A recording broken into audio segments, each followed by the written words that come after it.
द्विताय नागाननाय श्रुतियज्ञविभूषिताय गौरीसुताय गणनाथ नमो नमस्ते। श्री गणपते नमो नमः।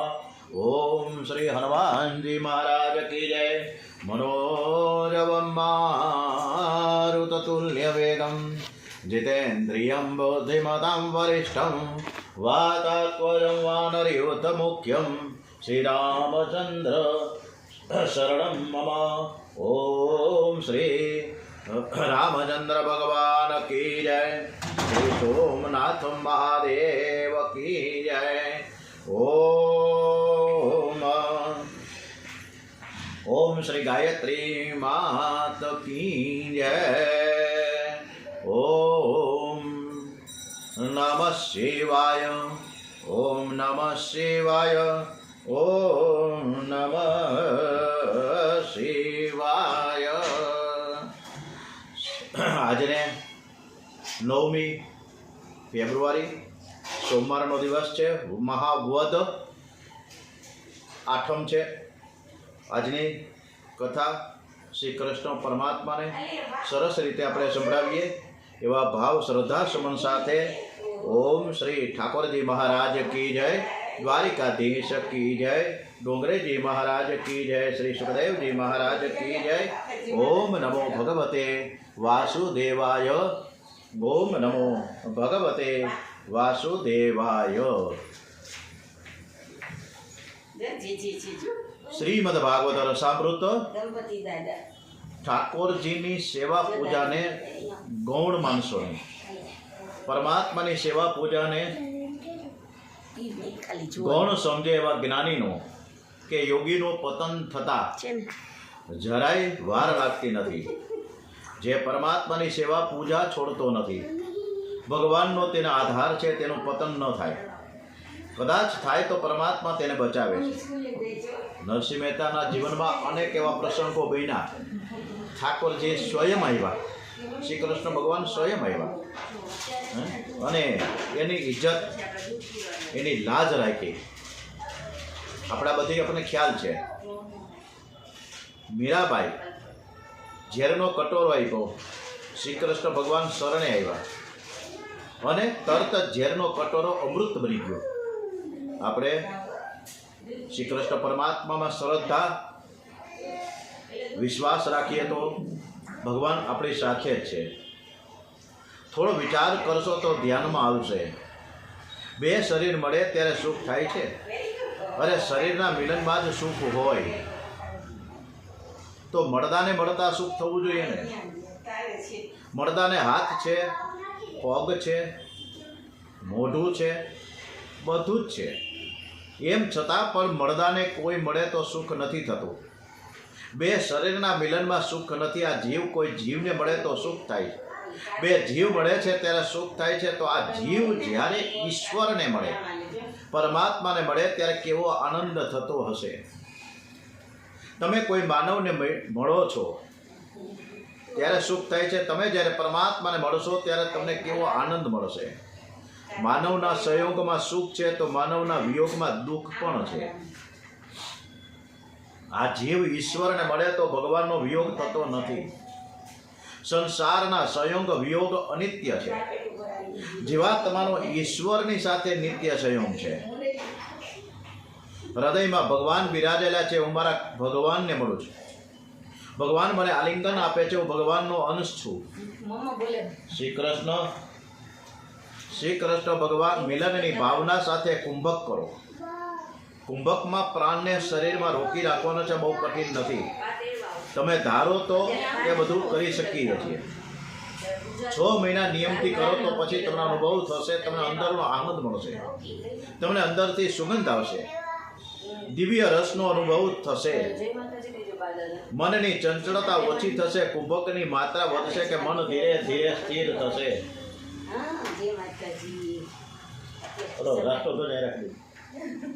પછી ડાબા નાકમાંથી તે પ્રાણને ધીરે ધીરે બહાર કાઢો। ત્યારે એવી ભાવના કરો કે મારું બધું પાપ હવે ધીરે ધીરે બહાર જાય છે।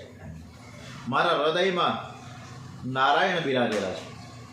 હું ભગવાનનો થયો, હવે મારા મનમાં પાપ રહી શકે નહીં, વિકાર વાસના રહી શકે નહીં। ડાબા નાકમાંથી એ પ્રાણને બહાર કાઢો ત્યારે પાપ બહાર જાય છે એવી ભાવના કરો. જમણા અંગમાં પુણ્ય છે, ડાબા અંગમાં પાપનો નિવાસ છે અને તેથી ડાબું અંગ અપવિત્ર માન્યું છે. ડાબા હાથે કંઈ આપવું નહીં, ડાબા હાથે કોઈ આપે તો લેવું નહીં. સંધ્યામાં બ્રાહ્મણોને સધર્મસણ કરવું પડે છે. અધર્મસણ ડાબા અંગમાંથી પાપને બહાર કાઢે છે, જેને આપણે ન્યાસ કહીએ છીએ. ઓમ વાંગમે આસ્ય અસ્તુ, ઓમ નરસો મે પ્રાણો અસ્તુ, ઓમ અક્ષરો મે ચક્ષર અસ્તુ. આ બધી ન્યાસ છે કે આપણા શરીરના જે મુખ્ય અંગો છે એને પવિત્ર કરવાના છે. ભગવાન અંદર પ્રવેશ્યા, હવે ત્યાં પાપ ન રહી શકે. આ ન્યાસ દ્વારા આપણે ભગવાનને બિરાજમાન કરીએ. હવે હું નિષ્કામ નિર્વાસન થયો છું, મારા મનમાં હવે કામ રહી શકે નહીં. મારા મનમાં કોઈ વિકાર, વાસના કે પાપ ન રહી શકે. મારું બધું જ પાપ હવે બહાર નીકળી ગયું છે. મારું હૃદય હવે ગંગાજળ જેવું શુદ્ધ થયું છે. મારા હૃદયમાં પ્રભુ પધાર્યા છે એવી ભાવના તો કરો. ભાવનામાં બહુ જ શક્તિ છે. પૂરક, કુંભક અને રેચક પ્રાણાયામના 3 ભેદ બતાવ્યા છે. ભાગવતમાં કથા 1-2 વાર નહીં, અનેક વાર આવી છે. દ્વિતીય સ્કંદમાં આવે છે, સપ્તમ સ્કંદમાં આવે છે, એકાદશ સ્કંદમાં આવે છે. પ્રાણાયામથી બહુ લાભ થાય છે. પ્રાણાયામથી મનની ચંચળતા ધીરે ધીરે ઓછી થાય, મન વિશુદ્ધ થાય. પ્રાણાયામ નિયમથી બરાબર કરવામાં આવે તો આયુષ્ય વધે છે. પ્રાણાયામ કરવાથી સ્થૂલ મન શુદ્ધ થાય છે, પણ સૂક્ષ્મ મન શુદ્ધ થતું નથી. મન 2 પ્રકારના છે, એક સ્થૂળ છે અને એક સૂક્ષ્મ. સ્થૂળ મન એ તન સાથે રહે છે અને સૂક્ષ્મ મન જ્યાં ફસાયેલું છે એ ત્યાં જ રહે છે. કેટલાકનું સૂક્ષ્મ મન કથામાંથી ઘેર જાય છે, કથા સાંભળે છે, શરીર સાથે સ્થૂળ મન છે, સૂક્ષ્મ મન ઘેર ગયું કે ન્યા બધું બરાબર છે કે નહીં, હજી મારે ઘરે જઈને આટલું કરવાનું છે. ભાઈ બેઠા છે કથામાં, મન છે ઘરમાં. બધાની પરિસ્થિતિ આવી છે. પૃથ્વી જળના આધારે છે. પૃથ્વી કરતાં 10 ગણું જળ તત્વ મોટું છે. પૃથ્વી જળમાં રહેલી છે, જળ કરતાં તેજસ તત્વ 10 ગણું મોટું છે. જળ તેજમાં રહેલું છે, તેજ કરતાં વાયુ તત્વ 10 ગણું મોટું છે. તેજ વાયુમાં છે, વાયુ કરતાં આકાશ 10 ગણું મોટું છે. વાયુ આકાશમાં રહેલો છે, આકાશ ભગવાનમાં રહેલું છે. ભગવાન આકાશ કરતાં પણ વિશાળ છે. આપણે વામનજી જ્યારે પ્રસંગ આપણે કરીશું ત્યારે વામનજીએ વિરાટ સ્વરૂપ ધારણ કર્યું. તો ભગવાન આકાશ કરતાં પણ વિશાળ છે, વ્યાપક છે. બધું આકાશમાં છે, આકાશનો આધાર ભગવાન છે. આ જગત જે ભગવાનમાં રહેલું છે તેને વિરાટ પુરુષ કહેવામાં આવે છે. જગતને ભગવાનમાં જોવાની ટેવ પાડો. જગતને ઈશ્વર સાથે જુઓ. સાધારણ માનવ જગતને ઈશ્વરથી અલગ કરીને જુએ છે. જગતને ઈશ્વરથી અલગ કરીને જે જુએ છે, જગત જોતા જેની આંખ બગડે છે, એનું મન બગડે છે. જે જગતના પ્રત્યેક પદાર્થમાં ભગવાનને જુએ છે, જે જગતને ભગવાનની સાથે જુએ છે, તેનું જ મન શુદ્ધ રહે છે. આપણા શાસ્ત્રોમાં કહેવામાં આવ્યું છે કે બ્રાહ્મણ એ ભગવાનનું મુખ છે. બ્રાહ્મણસ્યો મુખમાસીદ બાહુ રાજન્ય કૃત પુરુ તદસ્ય યદવેશ્ય પદભ્યામ શૂદ્ર અયાજત. બ્રાહ્મણ છે ભગવાનનું મુખ છે. હું અત્યારે ભગવાનના મુખારવિંદના દર્શન કરું છું.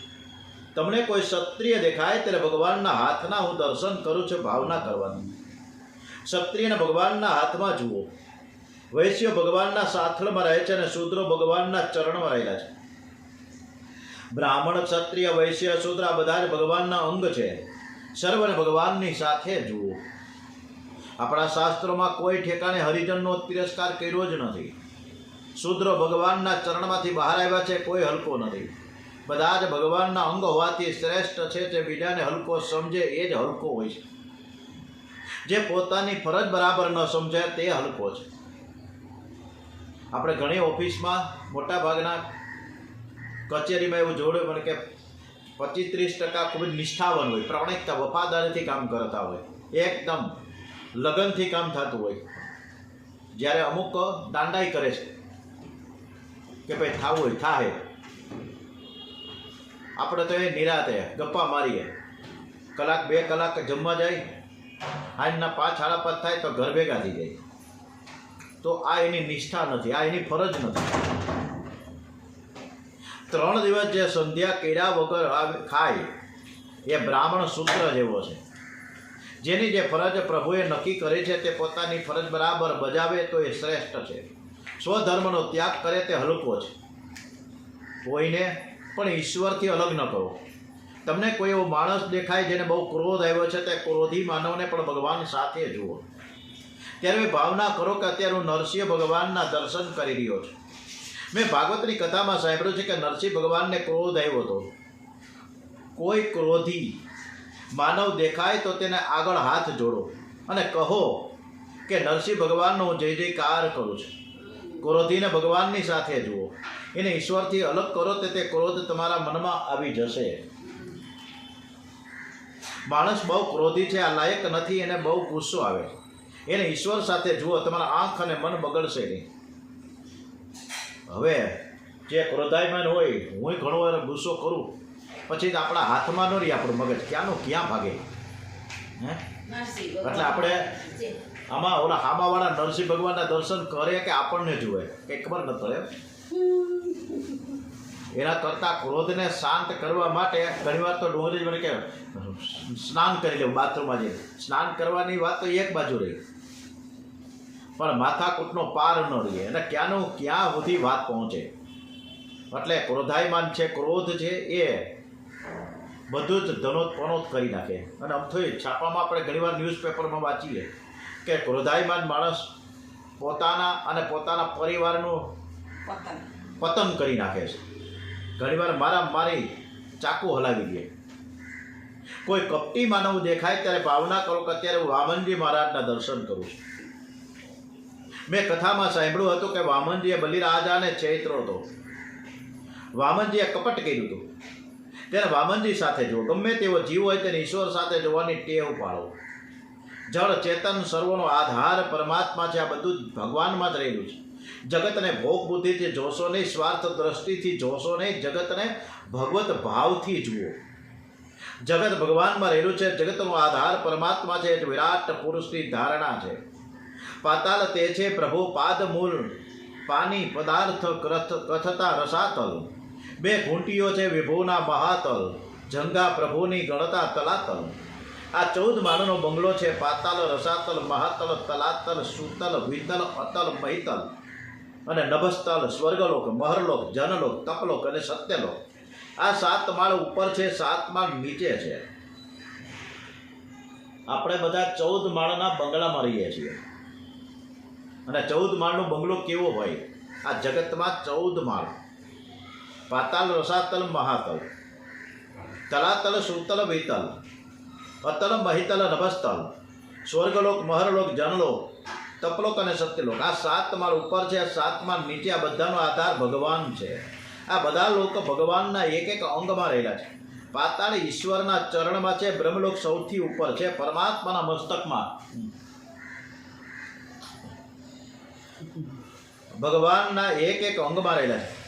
પાતાળ ઈશ્વરના ચરણમાં છે, બ્રહ્મલોક સૌથી ઉપર છે, પરમાત્માના મસ્તકમાં છે.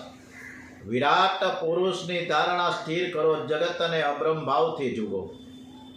જગતને જે બ્રહ્મ ભાવથી જુએ છે તેનું સૂક્ષ્મ મન ધીરે ધીરે શુદ્ધ થાય છે. ભક્તિમાં, જ્ઞાનમાં મન છે એ મુખ્ય છે. મન જેટલું શુદ્ધ હશે એટલો ભક્તિમાં આનંદ વધારે આવશે. માનવનું મન મેલું છે, તેથી એને ભક્તિમાં આનંદ આવતો નથી. વિરાટ પુરુષની ધારણા કરવાથી મન વિશુદ્ધ બને છે. પછી પરમાત્માના ચતુર્ભુજ સ્વરૂપનું ધ્યાન કરવાની આજ્ઞા આપી છે. એટલે આપણે આપણું મન આપણી સેવા પૂજામાં, આપણી માળામાં ફરતી રહીએ તો આપણે માળા તો ફરતી રહીએ, મન ક્યાંક ફરતું રહીએ, પણ એમ ન થવું જોઈએ. જ્યારે ભગવાનના આપણે દર્શન કરીએ ને ત્યારે ભાવના કરીએ કે શ્રીઅંગથી મેઘના જેવું શ્યામ છે, હાથમાં શંખ ચક્ર ગદા પદ્મ છે, પીળો પિતાંબર પહેર્યું છે, ભગવાનની આંખમાં પ્રેમ ભરેલો છે, મુખારવિંદ અતિ સુંદર છે. મન શુદ્ધ થયા પછી ચતુર્ભુજ નારાયણનું ધ્યાન કરો. ધ્યાન કરતા જેમ જેમ જગત ભૂલાય છે તેમ તેમ આનંદ આનંદ આનંદ અને પરમાનંદ વધે છે. હવે ધ્યાન કરનારનો ધ્યેય સાથે એકરૂપ થઈ જાય છે. એક ખાંડની પૂતળી હતી. એને ઈચ્છા થઈ કે આ દરિયો કેટલો ઊંડો છે, હાલો માપવા તો જાઓ. એટલે એણે બધા જ જાત ભાઈઓને ભેગા કર્યા અને કહ્યું કે હું દરિયામાં કૂદી પડું અને દરિયાનું માપ લઈને બહાર આવીને પછી તમને બધાને સમજાવીશ કે દરિયો આટલો ઊંડો છે, આટલા મીટર છે, આટલા ફૂટ છે. એક દિવસ બહુ મહેનત કરીને તે દરિયામાં કૂદી અને એ પછી બિચારીને કોઈ દિવસ બહાર આવવાનો પ્રસંગ જ ન આવ્યો, કારણ કે અંદર ઓગળી ગઈ. એ દરિયામાં મળી ગઈ, દરિયા સાથે એકરૂપ થઈ. આ જીવ છે એ ખાંડની પૂતળી જેવો છે. જીવ છે એ બિંદુ છે, પરમાત્મા છે એ સિંધુ છે. બિંદુ સિંધુમાં મળી જાય પછી પરમાત્માથી અલગ થઈ શકે નહીં. દિવ્ય આનંદ થાય છે, જે આનંદનો કોઈ ભંગ ન કરી શકે. ભગવાન શ્રી શંકરાચાર્ય સ્વામી પછી જે આચાર્યો થઈ ગયા, ભગવાન શ્રી રામાનુજાચાર્ય સ્વામી, ભગવાન શ્રી મહાપ્રભુજી, આ બધા જ આચાર્યો અદ્વૈતમાં માને છે. પણ દ્વૈત સાથે અદ્વૈત તો માને છે, પણ દ્વૈત સાથે પણ માને છે. પૂર્ણ અદ્વૈત તેને માન્ય નથી. ભાગવતમાં બંને સિદ્ધાંતોનું વર્ણન છે. ભાગવતમાં ખંડન નથી, મંડન છે. ખંડન કરવાથી વેર થાય છે, રાગ દ્વેષ, વાદ વિવાદ કરો તકરાર થાય, રાગ દ્વેષ વધે છે, મન બગડે છે. બધા જ આચાર્યો મહાન છે. દેશ કાળની સ્થિતિનો વિચાર કરીને જે ઉપદેશ કરે છે તે બધા જ યોગ્ય છે. ભક્તર્થ કલ્પિતમ દ્વૈતમ દ્વૈતા દતિ સુંદરમ. વૈષ્ણવાચાર્ય વર્ણન કર્યું છે કે બ્રહ્મ રસમય છે. રસમય બ્રહ્મનો અનુભવ તેને જ થાય છે કે જે બ્રહ્મથી અલગ રહે છે. આનંદની અનુભૂતિ કરવી હોય તો બ્રહ્મના રસાત્મક સ્વરૂપનો અનુભવ કરવો હોય તો બ્રહ્મથી અલગ થવું પડશે. વૈષ્ણવો બ્રહ્મરસનો અનુભવ કરે છે. અને ખાંડ થવામાં મજા છે કે ખાંડ ખાવામાં મજા છે? ખાંડને ખબર નથી કે મારામાં મીઠાશ કેવી છે. જ્ઞાની પુરુષો બ્રહ્મરૂપ થાય છે, બ્રહ્મરસમાં ડૂબી જાય છે, એમને કોઈ દુઃખ હોતું નથી. વૈષ્ણવ શાસ્ત્રમાં પ્રેમથી અદ્વૈતનું વર્ણન કર્યું છે. વૈષ્ણવ ઈશ્વરથી અલગ રહીને ઈશ્વરની સેવા કરવા ઈચ્છે છે. પતિ પત્ની બે જુદા હોવા છતાં પણ એક જ હોય છે, અને એક હોવા છતાંય તે જુદા છે. ભક્ત અને ભગવાન અંદરથી એક જ હોય છે. ભક્ત ભગવાનથી અલગ રહી શકે નહીં, પણ ભક્તોને ભગવાનની સેવામાં જ આનંદ આવે છે. પૂરા અદ્વૈતમાં બરાબર સેવા થઈ શકે નહીં. તેથી વૈષ્ણવો ભગવાનથી અલગ રહે છે. હું ભગવાનનો દાસ છું, હું ભગવાનનો સખી છું, મારે પરમાત્માની સાથે એક થવું નથી, મારે તો નિત્ય સેવામાં જવું છે. વૈષ્ણવાચાર્યોનું વર્ણન કરે છે કે મળમૂત્રથી ભરેલું આ શરીર ઠાકોરજીની સેવા કરવાને લાયક જ નથી. આ શરીરથી ભગવાનની સેવા ન થઈ શકે. વૈષ્ણવ ભગવાનના જેવો અલૌકિક અપ્રાકૃતિક દિવ્ય સ્વરૂપ ધારણ કરે છે, જે સ્વરૂપમાં મણ નથી, જે સ્વરૂપમાં મૂત્ર નથી, જે શરીર અતિ દિવ્ય છે. ભગવાનના જેવું જ અતિ દિવ્ય સ્વરૂપ ધારણ કરીને પરમાત્માની નિત્ય સેવામાં જાય છે.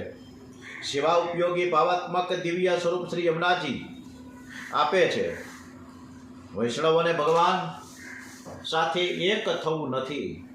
અરે મારે તો રાસલીલામાં જવું છે, મારે તો શ્રી કૃષ્ણની સાથે રમવું છે. હવે મારે કોઈ સ્ત્રી સાથે કે કોઈ પુરુષ સાથે રમવું નથી, પરમાત્મા સાથે રમવું છે. મારે ભગવાનની સેવામાં જ જવું છે. વૈષ્ણવો ભાવાત્મક દિવ્ય સ્વરૂપ ધારણ કરીને વૈકુંઠ ધામમાં, ગોલોક ધામમાં નિત્ય સેવામાં, નિત્ય લીલામાં જાય છે. વૈષ્ણવોને જે મુક્તિ મળે છે તેનું નામ છે ભાગવતી મુક્તિ. જ્ઞાની પુરુષો પરમાત્માનું ધ્યાન કરતા પરમાત્માની સાથે એક રૂપ થાય તેને કૈવલ્ય મુક્તિ કહેવામાં આવે છે. બેનું લક્ષ્ય તો એક જ છે, સાધનમાં થોડો ફેર છે.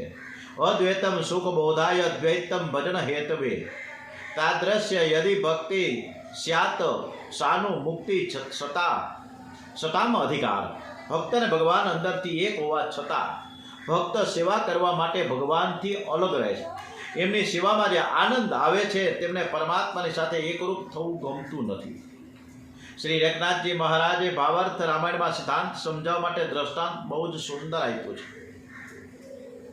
એકનાથ મહારાજનું ભાવાર્થ રામાયણ દિવ્ય છે. અનેક રામાયણ ભેગા કર્યા પછી તે રામકથા કરે છે. શ્રી સીતાજીની રાવણની લંકામાં શ્રી સીતાજી રાવણની લંકામાં રામ નામનો જપ કરતા હતા. રામચંદ્રજીનું ધ્યાન કરતા કરતા રામજીનો સંયોગ હતો. રામ સેવામાં હતા ત્યારે બહુ ધ્યાન કરતા નહોતા, પણ જ્યારે સીતાજીને રામજીનો વિયોગ થયો ત્યારે લંકામાં શ્રી રામજીનું ધ્યાન કરતા કરતા તન્મય બની જતા હતા. ધ્યાનમાં એવી તન્મયતા થાય કે માતાજીની નજર જ્યાં જ્યાં જાય ત્યાં ત્યાં રામ રામ રામ જ દેખાય. ઝાડમાં રામ, ઝાડના પાનમાં રામ, ચારે બાજુ રામ જ દેખાય. માતાજી રામ દર્શનમાં તન્મયતા થયા. એમને બહુ જ આનંદ થયો છે. તેથી તેને વનને અશોક વન કહે છે. રાવણની લંકામાં વિરાજતા હતા ત્યારે ત્રિજટા રાક્ષસી માતાજીની સેવા કરતી. એ જાણતી હતી કે આ પરમાત્માની શક્તિ છે. બીજી રાક્ષસીઓ માતાજીના સ્વરૂપને જાણે નહીં, માતાજીને ત્રાસ આપતી હતી. પણ ત્રિજટા જાણતી હોવાથી તે સીતાજીની સેવા કરતી હતી. એકવાર એવું થયું, શ્રી સીતાજી રામચંદ્રજીનું ધ્યાન કરતા કરતા અતિશય તન્મય થયા. આજ સુધી તો ધ્યાન કરતા કરતા ચારે બાજુ રામચંદ્રજી દેખાયા, પણ આજે તો એવું થયું કે અંદર પણ રામ દેખાય. આજ સુધી તો બહાર જ રામ દેખાતા. આજે ધ્યાનમાં અતિશય તન્મયતા થઈ ગઈ. ત્યારે આત્મસ્વરૂપમાં શ્રી રામના દર્શન થયા. અને ત્યારે સીતાજીને ભાન રહ્યું નહીં કે રામ મારા પતિ છે, કે હું રામજીની પત્ની છું, હું જનક રાજાની કન્યા છું, રામજી સાથે મારું લગ્ન થયું છે, બધું જ ભૂલી ગયા. બહાર રામ તો અંદર પણ રામ. રામ વિના બીજું કંઈ જ નથી. 3-4 કલાક એવી રીતે સમાધિ લાગી ગઈ. પછી સીતાજી સમાધિમાંથી જાગ્યા. માતાજીને આજે ઠીક ન લાગ્યું. ત્રિજટા રાક્ષસી આવે છે અને સીતાજીને વંદન કરે છે અને પૂછ્યું કે આજે તમે ઉદાસ કેમ લાગો છો, તમને શું થાય છે? શ્રી સીતાજીએ કહ્યું કે મેં એકવાર કથામાં સાંભળ્યું કે ઈયળ ભમરીનું ચિંતન કરતી કરતી ઈયળ મટીની ભમરી બની ગઈ. શ્રી રામ વિયોગમાં રામજીનું ધ્યાન કરતા કરતા કદાચ સીતા મટીને હું રામ થઈ જાઉં તો મને ગમતું નથી. ત્રિજટાએ કહ્યું કે માતાજી એ તો બહુ સારું છે, શું ખોટું છે? તમે રામજીનું ધ્યાન કરતા કરતા રામ થઈ જાશો ને તો પછી કોઈ દિવસ રડવાનો પ્રસંગ નહીં આવે. તમે રામ થશો ને તો તમે જ રાવણને મારશો. ત્યારે સીતાજીએ કહ્યું કે રામ થાવ તો ભલે તને ગમતું હશે, પણ તને હું ખરું કહું ને કે રામ સેવામાં જે આનંદ છે તે રામ થવામાં નથી. રામજીના ચરણમાં હું ગોદમાં લઉં. રામજીના ચરણ હું ગોદમાં લઉં. ધીરે ધીરે ચરણની હું સેવા કરું. પ્રેમથી પરમાત્મા મને અપનાવે. રામ સેવામાં બહુ આનંદ છે. મારે રામ થવું નથી, મને રામ થવું ગમતું પણ નથી. અરે મારે તો રામજીની સેવા કરવી છે, પણ રામજીના વિયોગમાં સતત રામજીનું ધ્યાન કરતા કરતા સીતાજી મટીને કદાચ હું રામ થઈ જાઉં તો પછી મારા રામની સેવા કોણ કરશે? મારા રામ આંખ ઊંચી કરીને પણ કોઈ સ્ત્રીની સામે જોતા પણ નથી. મારા રામ કોઈ સ્ત્રીને સ્પર્શ કરતા નથી. હું રામ થઈ જાઉં તો મારા રામજીની સેવા કોણ કરશે? હું રામ અને એ પણ રામ, બે રામ થાય તો કોને આનંદ થાય? સીતારામની જોડી રહેશે નહીં. મને રામ થવું ગમતું નથી. મને રામ સેવામાં જ આનંદ આવે છે. ત્રિજટાએ કહ્યું કે માતાજી તમે ચિંતા ન કરો. કદાચ રામજીનું ધ્યાન કરતા કરતા તમે રામ થશો ને તો રામજી સીતાજીનું ધ્યાન કરતા કરતા સીતાજી થઈને તમારી સેવા કરશે. સીતારામની જોડી તો જગતમાં કાયમ રહેવાની જ છે. સીતાજી રામજીનું ધ્યાન કરતા કરતા રામ રૂપ બને તે જ્ઞાની પુરુષની કૈવલ્ય ભક્તિ છે. જીવ બ્રહ્મ ચિંતન કરતો કરતો બ્રહ્મરૂપ થાય છે. વૈષ્ણવો પ્રેમથી પરમાત્માની સાથે એકરૂપ થાય છે, પણ અંદરથી હોવા છતાં એક હોવા છતાં બહારથી જુદા દેખાય. ભગવાનની નિત્ય સેવા કરે છે વૈષ્ણવને આ જે મુક્તિ મળે છે એનું નામ છે ભાગવતી મુક્તિ. અને આ કૈવલ્ય મુક્તિ અને ભાગવતી મુક્તિ નો આ સરસ મજાના પ્રસંગો ડોંગરીજી મહારાજે આપણી સમક્ષ મૂક્યા. સુખદેવજી મહારાજ રાજશ્રીને સાવધાન કરે છે. કોઈ પણ મુક્તિ મેળવવી હોય તો મનથી સંસારનો ત્યાગ કરવો જ પડે છે. સંસારનું કોઈ પણ સુખ જેને મીઠું લાગે તેના જ્ઞાનમાં ભક્તિમાં બહુ વિઘ્ન આવે છે. એની ભક્તિ વધે નહીં. ભોગમાં શાંતિ નથી, ત્યાગમાં છે. ભોગમાં ક્ષણિક સુખ છે, ત્યાગમાં અનંત સુખ છે. સંસારનું સુખ તો બધાને એક સરખું જ મળે છે. માનવને શ્રીખંડ પૂરી ખાવામાં જે મજા આવે છે એ જ મજા લીલું ઘાસ ખાતા પશુને પણ મળે છે. જીભનું સુખ માનવનું અને પશુનું સરખું જ છે. કોઈ શ્રીમાનને બંગલામાં પલંગમાં આળોટતા જે મજા આવે છે એ જ મજા ગધેડાને ઉકરડામાં આળોટતા મજા આવે છે. ગધેડાને કોઈ બંગલામાં પલંગમાં બેસાડે તો એને મજા નહીં આવે. બેની મજા એક સરખી છે. ઇન્દ્રિયોનું સુખ બધાને સરખું જ મળે છે. ઇન્દ્રિય સુખમાં જરાય ફેરફાર થતો જ નથી. અનેક વાર ગરીબ લોકો મનને બગાડે છે કે આ શ્રીમંત લોકો બહુ મજા કરે છે, બહુ સુખ ભોગવે છે, અમને મળતું નથી. કોઈ સુખ ભોગવતો હોય તો તેનો વિચાર તમે ના કરો. લૌકિક સુખ ભોગવનારનું સ્મરણ પણ તમે ના કરો. એ તો દયાપાત્ર છે. એને સાચા સુખની ખબર નથી. એની બુદ્ધિ બગડી છે અને તેથી તે લૌકિક સુખમાં ફસાયેલો છે. જેણે લૌકિક સુખનો ત્યાગ કર્યો છે, જે પરમાત્માની સાથે રમે છે, જે પરમાત્માના ધ્યાનમાં તન્મય થયો છે, એવા મહાપુરુષનું સ્મરણ કરો. તેથી સર્વત્માનમઃ રાજન સર્વત્ર શ્રી હરિતણા શ્રવણ કીર્તન તેમ સ્મરણ કરવા સદા. આનંદ એ પરમાત્માનું સ્વરૂપ છે. એક એક ઇન્દ્રિયથી પરમાત્માની ભક્તિ કરવાની જરૂર છે. એક એક ઇન્દ્રિયને પરમાત્માની સાથે પરણાવો. આંખથી ભક્તિ કરો, કાનથી ભક્તિ કરો, જીભથી ભક્તિ કરો, મનથી ભક્તિ કરો. જે પ્રત્યેક ઇન્દ્રિયને પ્રભુના માર્ગમાં વાળે છે, જે પ્રત્યેક ઇન્દ્રિયથી ભક્તિ કરતા દેહ ભાન ભૂલે તેનું મરણ સુધરે છે. આંખ શ્રી કૃષ્ણનું દર્શન કરે, મન શ્રી કૃષ્ણનું સ્મરણ કરે, જીભ પ્રભુના નામનો હરે કૃષ્ણ કૃષ્ણ કૃષ્ણ હરે હરે, શ્રી રામ જય જય રામ, મંગલ ભવન અમંગલ હારી, દ્રવૌસો દશરથ અજીર બિહારી. પ્રભુના નામનો જપ કરે, કાન પરમાત્માના નામને સાંભળે, પ્રત્યેક ઇન્દ્રિયથી ભક્તિ કરવાની ટેવ પાડો. જીવન અને મરણ મંગલમય થશે. 3 અધ્યાયની કથા પૂરી કરી ત્યાં સુધી સુખદેવજી મહારાજને કંઈ દેહનું ભાન ન હતું. 4થા અધ્યાયમાં કંઈક ભાનમાં આવ્યા છે ત્યારે મંગલાચરણ કરે છે. કથાને એવો કાયદો છે કે વક્તાએ કથાના આરંભમાં મંગલાચરણ કરવું, પણ સુખદેવજી મહારાજને તો દેહનું ભાન ન હતું.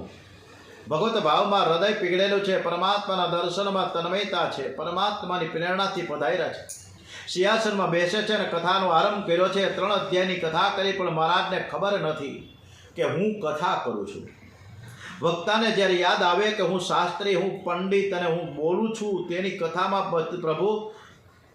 પ્રભુ જલ્દીથી પધારતા નથી. વક્તા શ્રી કૃષ્ણ દર્શનમાં સ્મરણમાં તન્મય થઈને જ્યારે બોલે છે ત્યારે હું વક્તા છું તે પણ જ્યારે ભૂલી જાય ત્યારે એના મુખથી ભગવાન બોલે છે. તો કારામ મહારાજ કથા બહુ સુંદર કરતા. એક વૈષ્ણવ કહ્યું, મહારાજ તમે કથા બહુ સુંદર કરો છો. તુકારામ મહારાજે કેવું કે આવી બોલીશ ને, હું તો મારા વિઠ્ઠલનાથજીના દર્શન કરું છું, મારા પ્રભુનું સ્મરણ કરું છું. હું તો કંઈ બોલતો જ નથી. હું મારા ભગવાનના દર્શનમાં, મારા ભગવાનના સ્મરણમાં રહીને કંઈક બોલું છું. સુખદેવજી મહારાજ શ્રી કૃષ્ણ દર્શન સ્મરણમાં આવ્યા, તન્મય હતા કે 3 અધ્યાયની કથા કર્યા પછી કંઈક દેહ ભાનમાં આવ્યા. હું ક્યાં બેઠો છું? ગંગાજીના દર્શન થયા. હું ગંગા કિનારે બેઠો છું. આ મોટા મોટા ઋષિઓ મહાત્માઓ મારી કથા સાંભળવા માટે બેઠા છે.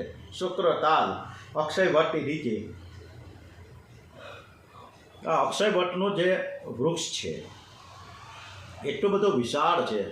જે રીતે કબીરવડ આપણે જોઈએ તો કબીરવડનું મૂળ ક્યાં છે, ક્યાંથી સ્ફુરિત થયું, એ ગમે એટલું મથો તો ખબર ના પડે.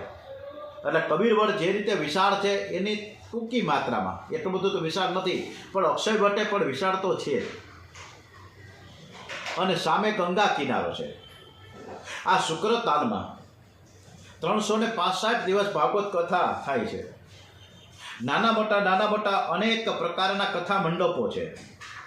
અને એમાં જગ્યા ટૂંકી થાય તો બહાર મંડપ નાખીને પણ કથા શરૂ થાય છે. 365 દિવસ આખા દેશમાં જો ક્યાંય પણ કોઈ પણ જગ્યાએ કથા થતી હોય, ભાગવત કથા, તો એકમાત્ર ભારત દેશમાં મુઝફ્ફરનગરથી 25 કિલોમીટર દૂર હરિદ્વારથી પણ જવાય, દિલ્હીથી પણ જવાય અને ત્યાં શુક્રતાલ નામનું આ જગ્યા છે કે જ્યાં અક્ષયવટમાં ઘણા બધા પક્ષીઓ છે અને એ પક્ષીઓમાં પોપટ વધારે છે, કારણ કે સુખદેવજી મહારાજ પોપટના સ્વરૂપે છે.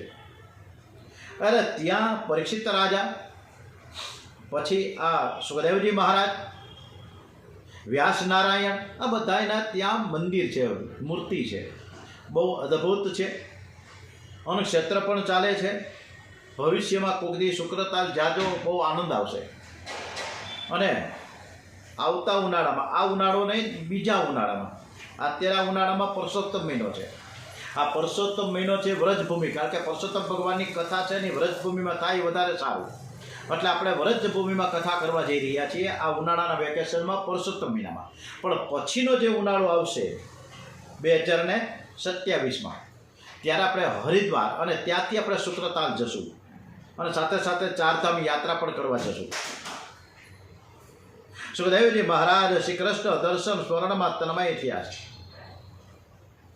સુખદેવજી મહારાજ કથા કરે ત્યારે સુખદેવજી મહારાજના પૂજ્ય પિતા વ્યાસ નારાયણ પણ હાથ જોડીને બેઠા છે. મારો દીકરો છે, પણ એવું લાગે કે મારા કરતાં પણ શ્રેષ્ઠ છે, કેવું સરસ બોલે છે. મેં ભાગવત બનાવ્યું, પણ ભાગવતનું રહસ્ય તો મારો દીકરો જેવું સમજો એવું હું સમજ્યોય નથી. સુખદેવજી મુખથી કથા સાંભળતા હતા. વ્યાસજીને ખૂબ જ આનંદ થયો, અને ક્યાં બાપને આનંદ ન થાય કે જ્યારે એનો છોકરો આગળ વધે. વ્યાસ નારાયણ બેઠા છે, મોટા મોટા ઋષિઓ સુખદેવજીની કથામાં બેઠા છે, અને તે બધાને જોતા સુખદેવજીને થોડો સંકોચ થયો. દેહાતી દશામાં જે રહે તેને માટે કોઈ મર્યાદા નથી, પણ દેહભાન આવ્યા પછી ધર્મની મર્યાદા છે. તે દેહભાનમાં આવ્યા પછી ચોથા અધ્યાયમાં મંગલાચરણ કર્યું છે. જે કીર્તને, જે સ્મરણે, સુદર્શને, જે વંદને, જે સ્મરણે, સુપૂજને, કરે વિનય જન પાપ સાત સદ્ય છે. નમો નમો તે પ્રભુ પુણ્ય કીર્તિને. પરમાત્મા શ્રી કૃષ્ણ મંગલમય છે, સંસાર અમંગલ છે. સંસારમાં જ્યાં જુઓ ત્યાં ઘણા ભાગે કામનું રાજ છે. બધા જ કામાતુર થઈને પ્રવૃત્તિ કરે છે, પણ ઘણા ભાગે બધા જીવ કામ સુખમાં ફસાયેલા છે. વાસના એ જ મદિરા છે ને સંસાર સકામ છે, ને તેથી સંસાર મંગલમય નથી. પરમાત્મા નિષ્કામ છે, મંગલમય છે. મંગલાચરણમાં મંગલમય પરમાત્માના ચરણમાં વંદન કર્યું છે. શ્રી કૃષ્ણનું કીર્તન, શ્રી કૃષ્ણનું સ્મરણ, શ્રી કૃષ્ણનું અર્ચન મંગલમય છે. તે ભગવાન શ્રી કૃષ્ણના ચરણમાં વારંવાર વંદન કરે છે. ઓમ મધુરમાં મધુર છે ને મંગલમાં મંગલ, પરમ પવિત્ર છે. હરિ નામ કેવલ બ્રહ્માથી માંડી સૌ માયામય છે. ફક્ત એક સત્ય માતાએ બંધુ, જે શીખવાડે લેવા હરિનામ કેવલ. ન વિશ્વાસ ક્યારે ખૂટે શ્વાસ માટે, બચપણથી લેવું હરિનામ કેવલ. કરે પ્રેમે ભક્તો ભજન ધૂન કીર્તન, પ્રભુ આવે સુણવા હરિનામ કેવલ.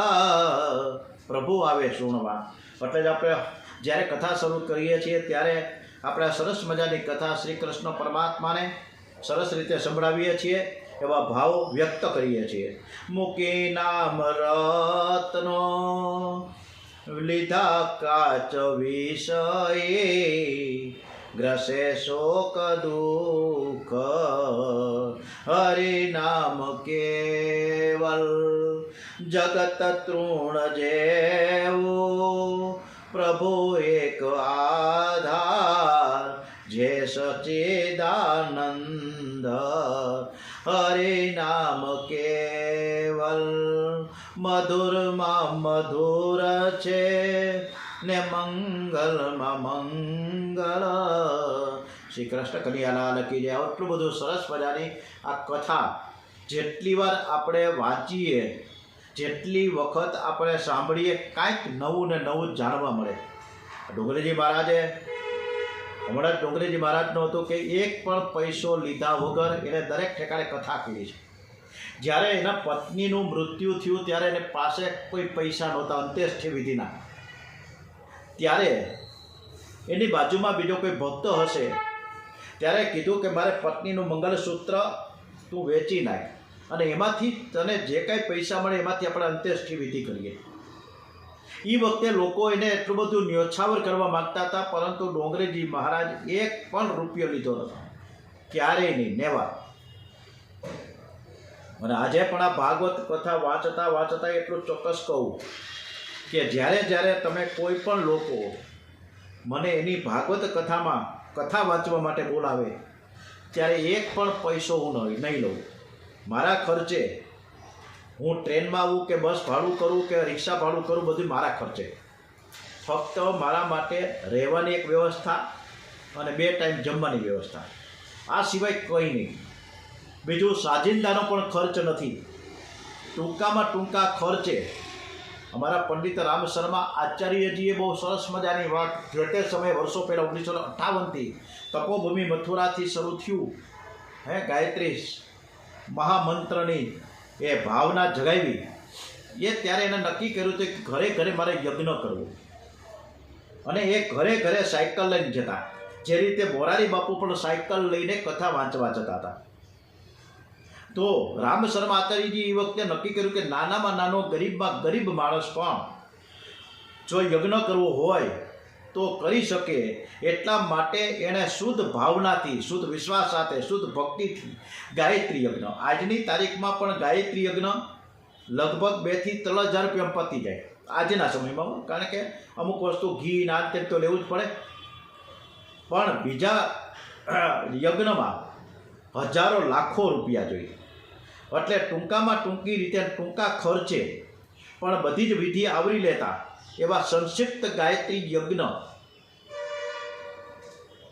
પંડિત શ્રી રામ શર્મા આચાર્યજીએ શરૂ કર્યું. આવું જ આપણું બધાનું છે કે ઘરે ઘરે કથા વાંચવામાં આવે, ઘરે ઘરે કથા સાંભળવામાં આવે. એટલે જ આજે વૃંદાવન કથામાં 230 માણસોથી વધારે સંખ્યા થઈ ગઈ છે. કારણ કે બધાને પુરુષોત્તમ મહિનામાં પુરુષોત્તમ ભગવાનની કથા સાંભળવી છે. અને આ કથા અદ્ભુત હશે, કારણ કે એમાં અનેક પ્રકારના પ્રસંગો, એક મેસેજેબલ કથા હશે, અનેક ગીતોની રચનાઓ હશે. એટલે જેણે નામ નોંધાવ્યું છે ભાગ્યશાળી છે કે વ્રજભૂમિ પ્રેમભૂમિમાં એ વૃંદાવનની એ કથામાં આવી રહ્યા છે. અને પાછે સાથે સાથે વ્રજયાત્રા તો ખરી જ. કઈ વ્રજયાત્રા? ગોકુળ મથુરા મસૂરી, ગોકુળ મથુરા વૃંદાવન બરસાના નંદગાંવ, આ બધા જ વ્રજયાત્રા છે. વ્રજના બધા જ સ્થળો છે, એમાં રમણ રહેતી. બરસાના કે જે 300 પગથિયા ચડીને જવું પડે, હવે તો ત્યાં બાઇક પણ આવી ગઈ. 50 રૂપિયામાં જવાનું, 50માં આવવાનું, 100 રૂપિયામાં એક માણસ જઈને દર્શન કરીને આવતો રહીએ, પણ બાઇકમાં હાલવાનું નથી, પગથિયા ચડવાના નથી. આટલી બધી સરસ બધી વ્યવસ્થાઓ થઈ રહી છે. ત્યારે આપણે હવે ચતુર્શ્લોકી ભાગવત કોને કહેવામાં આવે છે? રાજાએ પ્રશ્ન કર્યો કે આ જગતની ઉત્પત્તિ કેવી રીતે થાય છે, આ જગતનો પ્રલય કેવી રીતે થાય છે, તે મારે જાણવું છે. સુખદેવજીએ કહ્યું કે એકવાર નારદજીએ બ્રહ્માજીને આવો પ્રશ્ન કર્યો હતો. બ્રહ્માજીએ નારદજીને કથા સંભળાવી તે હું તને સંભળાવીશ. પ્રલય કાળમાં સર્વને પેટમાં રાખીને પરમાત્મા શયન કરતા હતા. સૃષ્ટિના આરંભમાં પ્રભુને રમવાની ઈચ્છા થઈ. એકો અહમ બહુશ્યામ, આ સંકલ્પમાંથી પુરુષ અને પ્રકૃતિનું જોડું ઉત્પન્ન થયું. માયા રહિત શુદ્ધ બ્રહ્મ કંઈ કરી શકે નહીં. નિર્ગુણ નિરાકાર બ્રહ્મ સર્વનો આધાર છે, પરંતુ એ નિષ્ક્રિય છે. માયા વિશિષ્ટ બ્રહ્મ જગત ઉત્પન્ન કરે છે. ચોખા વાવીએ, ચોખા ઉત્પન્ન થતા નથી. ડાંગર વાવે તો ચોખા ઉત્પન્ન થાય. ચોખા ઉપર છોડું હોય, આવરણ હોય, ત્યારે તેને ડાંગર કહેવામાં આવે. એ જ પ્રમાણે શુદ્ધ બ્રહ્મને માયાનું આવરણ હોય તો જગત ઉત્પન્ન થાય. પરમાત્માને રમવાની ઈચ્છા થઈ તેને જ માયા કહે છે. પ્રકૃતિ પુરુષનું જોડું ઉત્પન્ન થયું. પ્રકૃતિ પુરુષમાંથી મહતત્વ થયું. મહતત્વમાંથી અહંકાર થયો. અહંકારના 3 ભેદ થયા: સાત્વિક, રાજસિક, માનસિક, તામસ. આ તામસ અહંકારમાંથી પંચ તન્માત્રાઓ થઈ. રાજસ અહંકારમાંથી ઇન્દ્રિયો અને સાત્વિક અહંકારમાંથી ઇન્દ્રિયોના અભિમાની દેવો ઉત્પન્ન થયા છે. આ બધા તત્વો ભગવાનના સંકલ્પમાંથી ઉત્પન્ન થયા છે. પરમાત્માના સંકલ્પમાં એક એવી દિવ્ય શક્તિ છે, માનવની બુદ્ધિનો વિચાર બરાબર ન કરી શકે. આ બધી જે સંકલ્પ સૃષ્ટિ છે, આ બધા તત્વો શક્તિહીન હોવાથી મળદા જેવા પડ્યા હતા. પ્રભુએ એક એકમાં પ્રવેશ કર્યો છે. પરમાત્માનો સર્વમાં પ્રવેશ થયો છે ત્યારે દિવ્ય શક્તિ આવી. પછી તો ભગવાનની નાભીમાંથી કમળ પ્રગટ થયું. તે કમળમાં બ્રહ્માજી પ્રગટ થયા. બ્રહ્માજી વિચાર કરવા લાગ્યો કે જે કમળમાં હું બેઠો છું તે કમળનું મૂળ ક્યાં છે. મૂળ શોધવા માટે ગયા, પતો ન લાગ્યો. ત્યારે બ્રહ્માજીના કાને 16મો અને 21મો અક્ષર આવ્યો. 16મો અક્ષર છે એ ત છે, 21મો અક્ષર છે પ છે. ત પ ત પ ત પ એવી આકાશવાળી બ્રહ્માજીએ સાંભળી. 100 વર્ષ સુધી બ્રહ્માજીએ તપશ્ચર્યા કરી છે. બ્રહ્માજીને ચતુર્ભુજ નારાયણના દર્શન થયા. પરમાત્માના દર્શન કરતા કરતા આનંદ થયો છે. પ્રભુએ સૃષ્ટિના આરંભમાં બ્રહ્માજીને 4 શ્લોકોમાં ભાગવતની કથા સંભળાવી. એને મહાપુરુષો ચતુર્શ્લોકી ભાગવત કહે છે. આ જગત ન હતું ત્યારે હું હતો. આ જગત દેખાય છે ત્યારે પણ સર્વમાં ચૈતન્ય રૂપે હું જ રહેલો છું. આ જગતનો વિનાશ થશે ત્યારે પણ હું જ રહેવાનો છું. જગતમાં મારા વિના જે કંઈ દેખાય છે તે જ મારી માયા છે.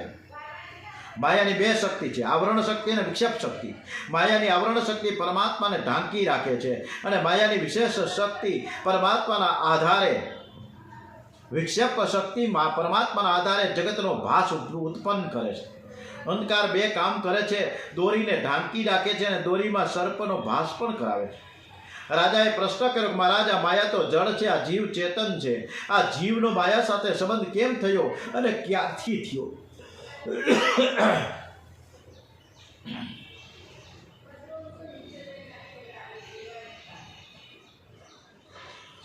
સુખદેવજી મહારાજ સાવધાન કરે છે કે રાજા, આ માયા ખોટી છે તો માયાનો જીવ સાથેનો સંબંધ પણ ખોટો છે. આ પ્રશ્ન જ બરાબર નથી. તત્વદ્રષ્ટિથી વિચાર કરતા જે સંબંધ જ નથી તે થયો કેવી રીતે ગણાય? આ પ્રશ્ન જ ઉઠતો નથી. સ્વપ્નમાં બધું જ જગત દેખાય છે, પરંતુ સ્વપ્નની ક્રિયા સત્ય નથી. સ્વપ્ન જોનારો એકલો સત્ય છે. સ્વપ્ન જોનાર અને સ્વપ્નના દ્રશ્ય પદાર્થ સાથે સંબંધ થયો જ નથી. સ્વપ્ન જોનાર ઘરમાં છે, પથારીમાં છે. સ્વપ્ન દ્રષ્ટાનો સ્વપ્નના દ્રશ્ય પદાર્થ સાથેનો સંબંધ ખોટો છે. કોઈએ સ્વપ્નમાં જોયું કે હું જંગલમાં ગયો, સ્વપ્નમાં જંગલ જોયું અને ત્યાં વાઘ દેખાડો અને વાઘ એની સામે આવે છે, પણ આ સ્વપ્ન જોનારો જંગલમાં ગયો નથી, વાઘે આવ્યો નથી, એ તો પથારીમાં છે. માયા એ છાયા જેવી છે. છાયા ખોટી છે. છાયા કોઈના હાથમાં આવતી નથી. પડછાયો કોઈના હાથમાં ન આવે. છાયાને કોઈ પકડી શકે નહીં, પણ છાયા દેખાય તો છે. માનવ દીવાની સન્મુખ હોય ત્યારે છાયા દેખાતી નથી. દીવાથી વિમુખ થયો, દૂર ગયો, છાયા આગળ આવે. એવી રીતે આ જીવ પરમાત્માની સન્મુખ હોય ત્યાં સુધી માયા દેખાતી નથી. આ જીવ ઈશ્વરથી વિમુખ થયો, માયા આગળ આવે છે. પરમાત્માનું વિસ્મરણ છે એ જ માયા છે. પરમાત્માનું સતત સ્મરણ છે એ જ જ્ઞાન છે. બ્રહ્મ હત્યા જેવું કોઈ પાપ નથી. અરે બ્રહ્મને કોઈ મારી શકે નહીં. બ્રહ્મ હત્યા કરવી એટલે બ્રહ્મથી વિમુખ થવું. વિમુખ થયો એ પાપ કરે છે. માયા એને ઘેરે છે, ત્રાસ આપે છે. સ્વપ્ન સૂતેલાને સુખ અને દુઃખ આપે છે. જાગતાને સ્વપ્નનું સુખ નથી કે સ્વપ્નનું દુઃખ નથી. સૂતેલાને સંસાર મળે છે, જાગનારને ભગવાન મળે છે. એટલે જ કહે છે જાગતે રહો, જાગતે રહો. બહુ સરસ મજાનું એ પણ રાજ કપૂરનું પિક્ચર હતું, જાગતે રહો. એટલે સુખદેવજી મહારાજને ડોંગરેજી મહારાજ કે જાગતે રહો, અને જે જાગે છે એને જ ભગવાન મળે છે. ભગવાન શ્રી કૃષ્ણ જ્યારે પ્રગટ થયા ત્યારે આખું જગત ગાઢ નિંદ્રામાં હતું. વસુદેવ અને દેવકી જાગતા હતા, એને પરમાત્માના દર્શન થયા. જે જાગ્યો એને પરમાત્માની સન્મુખ રહે છે. એ ઈશ્વરથી વિમુખ રહે છે તે સૂતેલો છે. માયા જીવને સંસારમાં ફસાવી રાખે છે, ઈશ્વરથી વિમુખ રાખે છે. જ્ઞાન ક્યારે થયું એ કહી શકાય. અજ્ઞાન ક્યારથી છે તે કહી શકાય નહીં. અજ્ઞાનનો આરંભ નથી, અજ્ઞાનનો અંત છે. અજ્ઞાનનો અંત જ્ઞાનથી આવે છે. માયા એ અજ્ઞાનનું પ્રતીક છે. માયાનો અંત આવે છે. જીવ ઈશ્વરની સન્મુખ રહે તો એને માયા દેખાય નહીં. એકવાર સુદામાને પરમાત્માએ સંપત્તિ આપી, સુદામા વધુ ભક્તિ કરવા લાગ્યા. સતત ભક્તિ કરે છે, પરમાત્માના ધ્યાનમાં તન્મયતા રહે છે. એકવાર સંકલ્પ થયો કે માયાની વાતો થાય છે, પણ માયા તો મને તો દેખાતી નથી. સુદામા મનમાં વિચાર કરે કે માયા છે શું, આ માયા કેવી હશે, મારે જોવું તો છે. એણે પ્રભુને એકવાર કીધું 6-8 મહિના પહેલાં કે મને તમે માયા બતાવો. પરમાત્મા કહ્યું તું મને ભૂલી જા તો તને માયા દેખાશે. જે પરમાત્માની સન્મુખ રહે છે એને માયા કેવી રીતે દેખાય, તું તો મારી નજીક જ છો. પરંતુ 4-6 મહિના પછી સુદામા તો એ વાત ભૂલી ગયા હતા કે મેં ભગવાનને આવું પૂછ્યું હતું કે માયા કેવી છે, માયાનો મને સાક્ષાત્કાર કરાવો. એ ભૂલી ગયા હતા એ વાત. અને એક વખત આ શ્રી કૃષ્ણ ભગવાન અને એના મિત્ર સુદામા ગોમતીમાં સ્નાન કરવા ગયા. ઉતાવળમાં સુદામા સ્નાન કરવા ગયા, ત્યાં શ્રી કૃષ્ણને ભૂલી ગયા. પ્રભુએ તે સમયે માયાને દેખાડી. જેવી સુદામાએ ડૂબકી લગાડી, ગોમતીમાં પૂર આવી. સુદામા પ્રવાહમાં તળાતા જાય છે. તળાતા એક ઘાટ ઉપર આગળ વધ્યા. સુદામા ઘાટ ઉપર સરસ મજાના 80 ઘાટ, વારાણસીમાં કેટલા બધા છે, 84 ઘાટ છે. 84. એક સુદામા છે એક ઘાટ ઉપર ચડી ગયા. અને એ સમયે એક હાથીએ આવીને એને ગળામાં હાર પહેરાવી દીધો. ગામના રાજા મરી ગયા હતા, હવે સુદામાને હાર પહેરાવ્યો એટલે લોકોએ એને ગાદી આપી. કુંવરી પરણાવી. સુદામા બધું જ ભૂલી ગયા. પૂર્વનું કંઈ યાદ આવતો નથી. અનેક બાળકો થયા. એકવાર મંદવાડમાં રાણીનું મૃત્યુ થઈ ગયું એટલે સુદામા રડવા લાગ્યા. લોકોએ કોઈ રડશોમાં એ જ્યાં ગઈ છે ત્યાં તમને પણ પહોંચાડી દઈએ. અરે એવું હોય, એ તો ગઈ છે પણ મારે થોડું એને ભેગું જવાનું છે. એટલે સુદામાએ રડવા લાગ્યા. ગભરાઈ ગયા. પરસેવો વળી ગયો. શિયાળો હાલતો હતો છતાંય પરસેવો વળી ગયો. અને આ ગભરાટમાં શ્રી કૃષ્ણ શરણમ મમ, શ્રી કૃષ્ણ શરણમ મમ, શ્રી કૃષ્ણ શરણમ મમાનો શ્રી કૃષ્ણ ભગવાનનું શરણું લઈ લીધું. સ્મરણ કરવા લાગ્યા. યાદ આવ્યું હું તો બ્રાહ્મણ છું, મારે સંધ્યા કરવી જોઈએ. બધા લોકોને કીધું કે હું આ ચિત્તામાં બેસી જઈશ, મને વાંધો નથી, પણ મને સ્નાન તો કરવા દો. હું તો બ્રાહ્મણ છું, હું સંધ્યા પૂજા કરી લઉં ને પછી આવું. અને સુદામાએ ડૂબકી લગાવી ભેગા સીધા ગોમતીમાં દ્વારિકા પહોંચી ગયા. શ્રી કૃષ્ણ ભગવાન સામે જ ઊભા હતા. સુદામા રડતા અંદર બહાર આવ્યા. શ્રી કૃષ્ણ બોલ્યા, અરે ભાઈ સાહેબ તું કેમ રડસ ભાઈ? સુદામા કહે, આ બધું ગયું ક્યાં? આ છે શું? મારા લગ્ન થયા હતા, હું રાજગાદી પર બેઠો, મારા છોકરાઓ થયા, મારી ઘરવાળી મરી ગઈ, આ બધું છે. હમણાં જ દેખાતું તું વયું ક્યાં ગયું? તો કે આ જ મારી માયા છે. શ્રી કૃષ્ણ ભગવાન સુદામાને માથે હાથ ફેરવો કે આ જે તને દેખાણું છે ને એ બધી માયા છે. મારા વિના જે ભાષે છે એ બધી જ મારી માયા છે. માયા છે ને નાચે છે ને નચાવે પણ છે. માયાને નાચતી જોઈને એક મોહ પામેલો જીવ પણ નાચે છે. માયાને નર્તકી કહે છે. નર્તકી માયાના ત્રાસમાંથી છૂટવું હોય તો નર્તકી શબ્દને ઊંધું કરી નાખો, ઉલટાવો, એટલે કીર્તન થઈ જાય. પરમાત્માનું કીર્તન કરો, પ્રભુનું સ્મરણ કરો, શ્રી કૃષ્ણનું ધ્યાન સ્મરણ કરો. માયા તમને દેખાશે નહીં. માયા ગાફેલને ડરાવે છે. જે સાવધાન રહે છે તેને માયા રડાવી ન શકે. સુતજી સાવધાન કરે છે. 4 શ્લોકોમાં ભાગવતની કથા પરમાત્માએ બ્રહ્માજીને સંભળાવી. બ્રહ્માજી એ કથા નારદજીને સંભળાવી. નારદજી એ કથા વ્યાસ મહર્ષિને સંભળાવી. વ્યાસજીએ 4 શ્લોકોના આધારે 18,000 શ્લોકોનું ભાગવત શાસ્ત્ર રચ્યું છે. રાજાએ અનેક પ્રશ્નો કર્યા છે. સુખદેવજી મહારાજ કહે છે કે રાજન, તમે જેવા પ્રશ્ન કરો છો એવા જ એક પ્રશ્ન એકવાર વિદુરજીએ મૈત્રી સ્વામીને કર્યા હતા. મૈત્રી સ્વામીએ વિદુરજીને જે ઉપદેશ કર્યો તે કથા હું તને સંભળાવીશ. આજે આપણે 2ય સ્કંદ પૂર્ણ જાહેર કરીએ છીએ.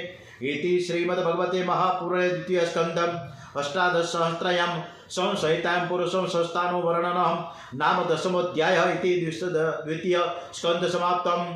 શ્રી રામ જય રામ, જય જય રામ. શ્રી રામ જય રામ, જય જય રામ. મંગલ ભવના અમંગલ હારી, દ્રવૌસો દશરથ અજીર બિહારી. ઓમ નમો ભગવતે વાસુદેવાય. ઓમ નમો ભગવતે વાસુદેવાય. नमः शिवाय ओम नमः शिवाय। हरि ओम तत्सत् नमः शिवाय। नमः शिवाय ओम नमः शिवाय। हरि ओम तत्सत् नमः शिवाय। ओम भूर्भुवस्वः तत्सवितुर्वरेण्यं भर्गो देवस्य धीमहि धियो यो नः प्रचोदयात्। ओम भूर्भुवस्वः तत्सवितुर्वरेण्यं भर्गो देवस्य धीमहि धियो यो नः प्रचोदयात्। मंगलं भगवान् विष्णु मंगलं गरुडध्वजः मंगलं पुंडरीकाक्षो मंगलायतो न हरि। सर्वमंगलमांगल्ये शिवे सर्वार्थ साधके शरण्ये त्र्यंबके गौरी नारायणी नमोस्तुते। तमेव माता च पिता तमेव बन्धो च सखा तमेव विद्या द्रविणं तमेव सर्व मम देव शान्ताकारं जगशयनं पद्मनाभं सुरेशं विश्वाधारं गगनसदृशं मेघवर्णं सुभागं लक्ष्मीकान्तं कमलनयनं योगिमिध्यानगम्यं वन्दे विष्णु भवभयहरं सर्वलोकैकनाथम्। ओम श्री कृष्ण कन्हैया लाल की जय, बालकृष्ण लाल की जय। ओम श्री गम गणपति नमो नमः। गणपति महाराज की जय। श्री हनुमान जी महाराज की जय। द्वारिकाधीश की जय। श्री डोंगरी जी महाराज की जय। श्री भागवत भगवान जी महाराज की जय। श्री सोमनाथ महादेव की जय। ओम श्री भारत माता की जय। वंदे वेद मातरम। ओम नमः पार्वती पते हर हर महादेव हर।